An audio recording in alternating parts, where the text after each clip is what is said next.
Ассалому алайкум дӯстони азиз. Имрӯз хостам ки дар бораи 2023 чӣ навигарӣ дар YouTube шудааст пешкаши шумо гардонам.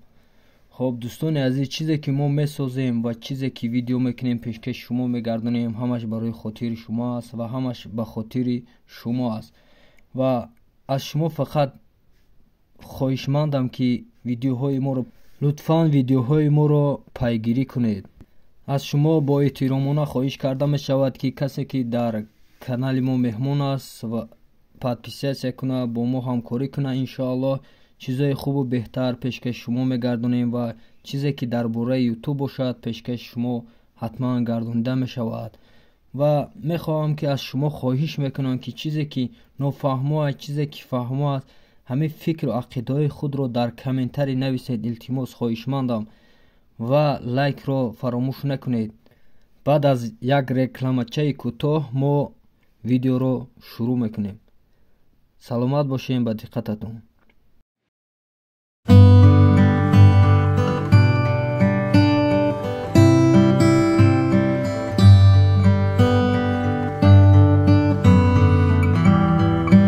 салому алайкум дӯстони азиз ва подписчикони гиромӣ.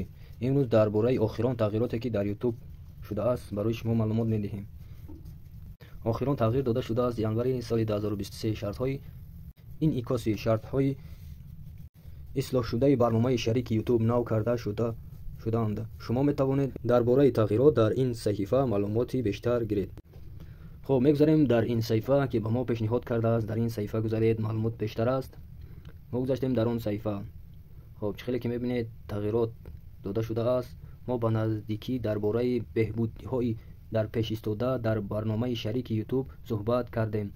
ба инҳо меъёрҳои нави мувофиқат барои эҷодкорони шортс ва имкониёти иловагии монетизатсия аз ҷумла тақсими даромади таблиғ дар шортс дохил мешавад. илова бар ин, шарикон ба каталоги мусиқӣ креатор дастрасӣ пайдо мекунанд.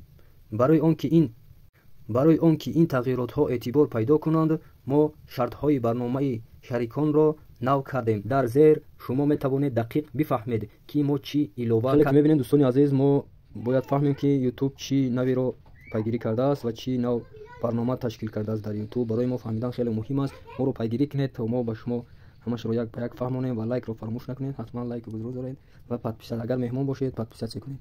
хоб чӯле ки мебинед дӯстони азиз, барномаи аввал модулҳо. ин барномаи нави YouTube модулҳо.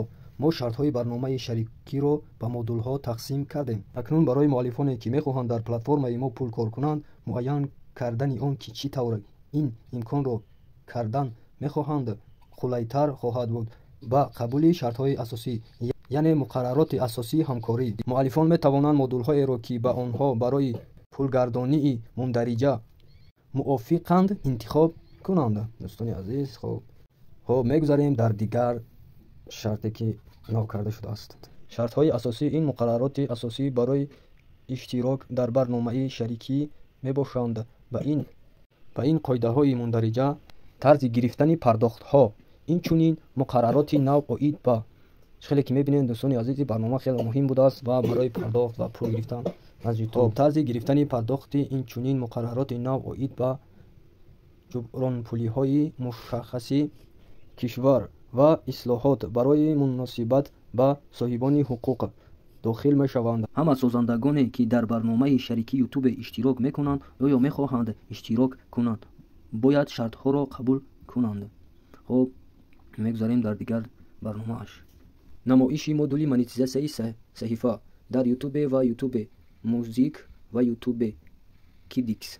як саҳифаи тамошо мавҷуд аст. он барои пахшҳо ва видеоҳои муқаррароти пешбинӣ шудааст. ин модулҳоро қабул кунед то аз таблиғ дар ҷараёнҳо ва видеоҳои муқарраротӣ пул кор кунед ва чунин ҳиссаи даромадро аз тамошои чунин мундариҷа аз ҷониби муштариёни YouTube премиум ба даст оред. маблағҳо ҳангоми бозӣ дар саҳифаи тамошо ё плеери YouTube дар сайтҳои дигар ба ҳисоб гирифта мешавад. аъзоёни барномаи шарикӣ ки мехоҳанд даромадии таблиғотро дар саҳифа намоиш идома диҳанд, бояд ин модулро қабул кунанд. خب برنامه دیگر مدل монетизатсияи кӯтоҳ، яъне ки ин дар болаи монетизатсияи видеоҳои каротки ин модул бояд барои иштирок дар тақсими даромадии таблиғоте ки корбарон дар байни видеоҳо дар канали Shorts тамошо мекунанд қабул карда шаванд. Аз 1 феврали соли 2023 муштариёни YouTube премиум метавонанд аз таблиғ дар канали Shorts ва тамошои видеоҳои кӯтоҳи шумо пул кор кунанд. Агар шумо модулро дертар қабул кунед, шумо аз он рӯз даромад ба даст меоред. Барои фаҳмондани он ки даромади таблиғи Shorts чӣ гуна тақсим мешавад, ба саҳифаи монетизатсияи YouTube Shorts нигаред. Хоб чӣ хеле ки дидем дӯстони азиз, ин дар бораи видеоҳои кӯтоҳ буд. Хоб мегзарем дар дигар саҳифаи дигар, созишномаи мундариҷаи тиҷоратӣ.